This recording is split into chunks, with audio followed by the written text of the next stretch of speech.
Hello everybody, welcome to Dame with 3D Print. My name's Kyle and this is the first Beambox 2 in the UK. I'm very excited to see what it can do. So we're going to give it a little test today. We're going to set it up. We're going to give it a test. We'll test speed, power, how deep it can cut, all that sort of stuff. So yeah, let's jump straight in. Okay, so a little bit about the Beambox 2. It comes with a bed size of 375 by 600mm, which is at the same size as the Beambox Pro, but it has the speed of the Flux Hexa at 900 millisecond. It's also got a cutting depth of up to 20mm depending on what you're cutting, but today we're just going to be doing 10mm plywood and 10mm acrylic. Okay, so after you've unboxed your machine, you'll find some protective foam and an accessory box with loads of goodies inside, so we'll unpack that in a second. After I'd taken it out though, I first noticed that there was actually measurements on the honeycomb, which is actually going to be really helpful with aligning things on Beam Studio. Now, let's get to the accessory box. Here's a little checklist of everything you should have to get started.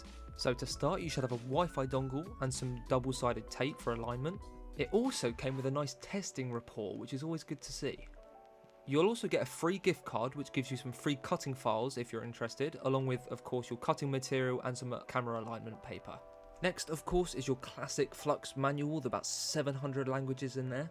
You've got some rail grease, and then hidden in these 4 pockets are your hex keys and your wrench for the mirrors.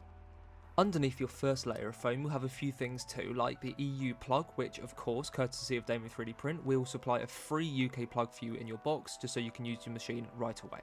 You've got USB Type A to Type B cable used for linking your machine to your PC if you don't have Wi-Fi. You've got some little foam things possibly for cleaning, and your water funnel, and last but certainly not least, you've got your vent hose. That is the unboxing complete. Now it's time for the setup. Use a screwdriver to take the cap off of the vent and then attach your new hose to it. Then you can either attach it to an air filter or just put it out the window as fine. Once you've done that, you can plug it in and turn it on. While the machine was booting up, I had a quick flick through the instructions and saw that the warranty list was there, which is good to see, and the laser tube still has 3 months warranty on it. Once your machine is booted up, choose your language and get ready to fill your machine up with some deionized water. To access the laser tube, first unscrew the single screw at the back of the machine and then locate the top of the water tank and then unscrew it to open it.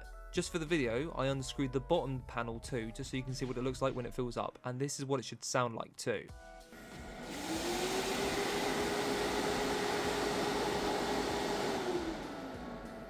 After I had filled the water up, I actually noticed that they had a cool red laser there to help you with mirror alignment. So it bounces, it goes through there and through here, so you can see the first dot on here. Then it bounces off of here, you can see the red dot, goes through here, and then you can see it come down there. That's fantastic. That's really, really good. I like that a lot. Next is your homing and laser alignment test. Get your double-sided tape and peel a little bit off and stick it to the bottom of the laser head. Then follow the steps on the screen, and then you need to repeat it a second time in a different corner, but that'll do it all for you. Perfect, look at that. See that? That's what you want. Again, bang in the middle. That's what you want. The final step of the setup guide is to plug your Wi-Fi dongle in and set it up to the Wi-Fi, and after you've done that, you're ready to print. Now we're done with the setup guide, we're going to do some tests. Let's start with plywood. So for the 10mm ply, I used 80 power and 2 speed, and it went through it like butter. I mean, it could definitely have done more. Next was the 10mm slab of acrylic. For this one, I decided to go for a lightning bolt pattern, just to actually see whether it can carve out a shape and then sort of poke it through. The settings I used on Beam Studio were the same as the plywood. It was 80 power and 2 speed. And again, similar to the plywood, it had absolutely no problem doing it. The only reason why it didn't come out first was because I forgot to take the film off the back, so it was sticking, but after taking that off, it went straight through.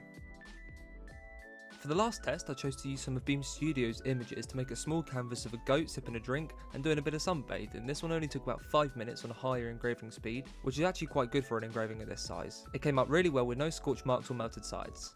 So what are your first impressions of the Beambox 2? I personally think it's fantastic. I think they've really upped their game with this machine, and they've added lots of features which we've been needing for a while now, and so this is easily the best one in their range. We've also been sent the rotary and extension base for the Beambox 2, and I'm going to be setting those up and reviewing them in a different video, so stay tuned for that. But anyway, I hope that video was useful and setting it up and give you some sort of insight about what the machine can actually do and how it operates. If you've got any questions, put them in the comment section down below. That's all from me, and I'll see you guys next time.